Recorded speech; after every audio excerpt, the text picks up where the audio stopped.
Happy Friday, Brian Manning here with the weekly update. Woo, so much to talk about this week. Unbelievable. Let's just get right to it. So I know it's not this week, but last Friday, there was this National Association of Realtors potential settlement. Let's just take a look at what's going on here. So unfortunately, I think there's a lot of misinformation in the media with what's happening in this settlement. So I always just like to kind of clarify what's going on. So it's a $418 million settlement with the National Association of Realtors.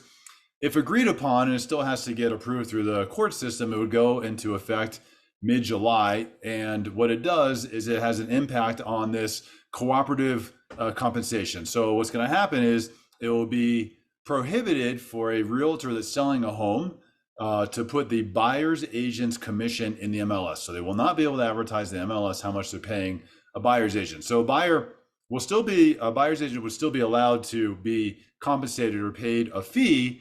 It just won't be allowed to be advertised in the MLS as far as what the seller is going to offer to pay to a buyer's realtor. I just think that there's a lot of misinformation in the media right now. So buyer's agent compensation can be paid for by the buyer.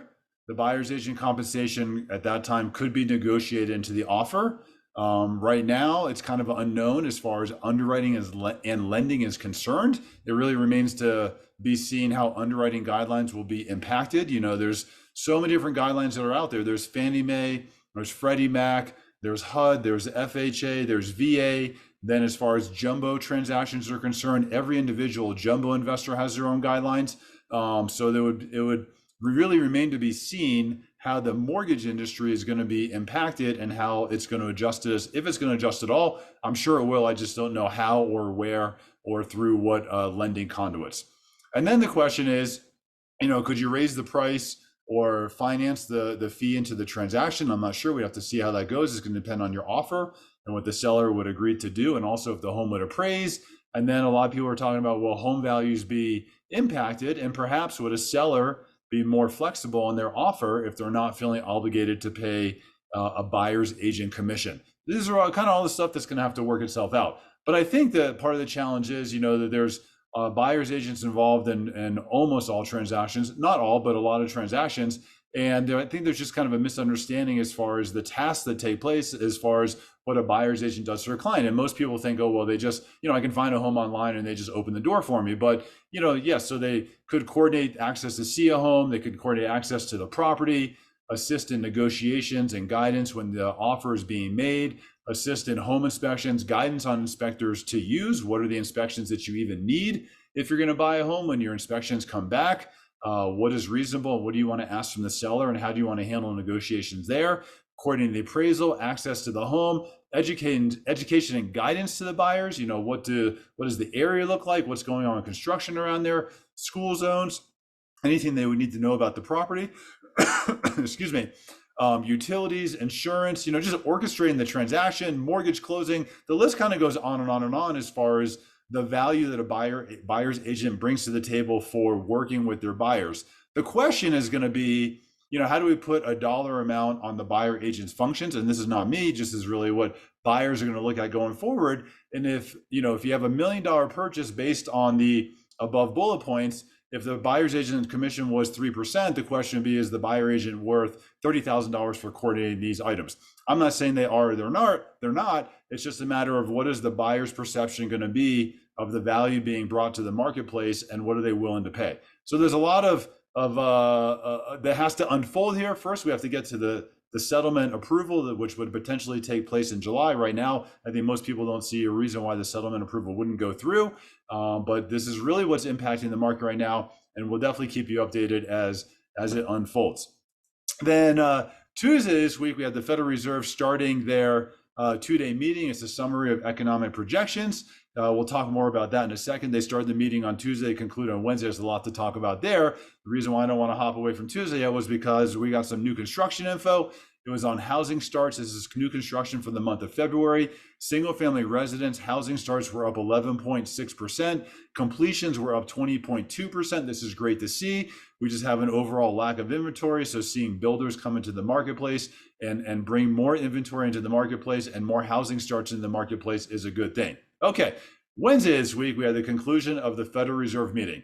So, you know, we truly think that the most important price in the world is the price of money. And the most important price of money is the US dollar. And what's crazy to think about is that 19 voting members of the Federal Reserve set the price of the most important price in the world, the US dollar. So what these people do impacts the entire world, not only us here in the United States, but all around the world. So at the conclusion of the meeting on Wednesday, and always at the conclusion of a meeting, Fed President Jerome Powell, he has a prepared speech, and then after the prepared speech, then he goes on to Q&A with the press. You know, I would say his the prepared speech and the comments overall to the press questions was very dovish. So dovish meaning very friendly. It definitely seemed like he's extremely focused and they're committed to knowing that inflation is going to get to 2%. They also acknowledge that they have two mandates. One is price stability, so that's controlling inflation. And the second is stable employment in the United States. And I really think, I know they're very much focused on getting to inflation. They acknowledge they might not get to 2% until like 2026. But for us right now in the marketplace, the catalyst that's going to probably cause rates to move lower is likely going to be unemployment. Most Federal Reserve members don't want to see unemployment exceed 4.1, 4.2%. As of last month, unemployment was at 3.9%. If we continue to see unemployment moving higher, that's going to be their catalyst for cutting interest rates. His tone is very dovish. It almost sounded like he was very eager to cut rates here in the near future. They also talked about the runoff of the balance sheet. Very important. A lot of people don't talk about this. Through COVID, the balance sheet swelled to several trillion dollars. And right now they're selling off the balance sheet, which is mortgage-backed securities and US Treasuries. And eventually they're going to slow the selling of assets off their balance sheet. Right now, there's just an imbalance of supply and demand. There's a lot of supply going into the marketplace because you have mortgages that are being originated and you have the Federal Reserve selling off their balance sheet. So there's more supply than there are investors wanting to absorb the supply.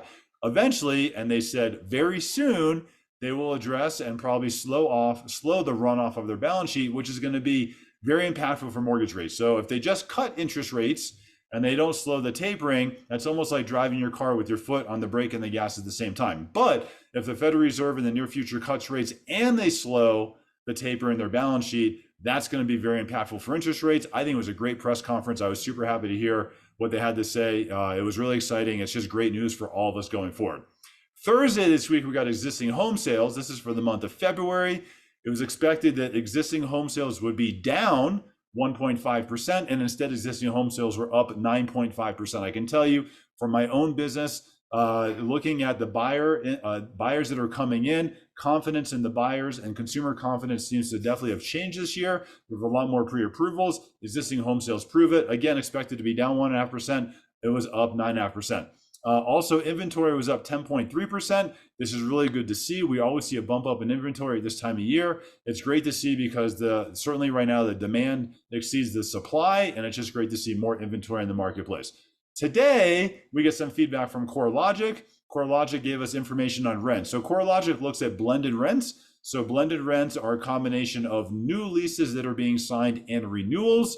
Blended rents were up 2.6%. On the prior month, they were at 2.8%. So you're seeing blended rents come down. The reason why this is important because depending on the inflation report, 35 to 45% of the cost are shelter costs.